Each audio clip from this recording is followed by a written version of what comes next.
वसमत इथं पहिल्या सरकारी शादीखान्याचे उद्घाटन आमदार राजू नवघरे यांचा पुढाकार।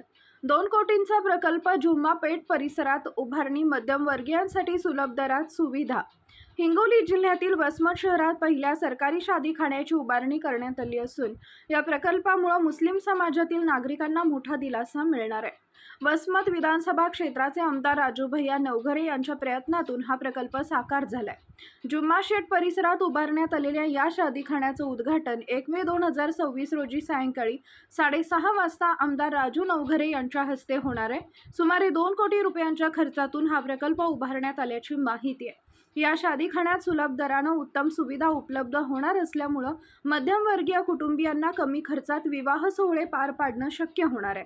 त्यामुळे परिसरातील नागरिकांकडून समाधान व्यक्त करण्यात येत आहे। दरम्यान मुस्लिम समाजाच्या वतीनं आमदार नवघरे यांचे आभार मानण्यात येत आहेत। राष्ट्रवादी काँग्रेस पक्षाच्या वतीनं सर्व नागरिकांना उद्घाटन सोहळ्यास उपस्थित राहण्याचं आवाहन करण्यात आले आहे।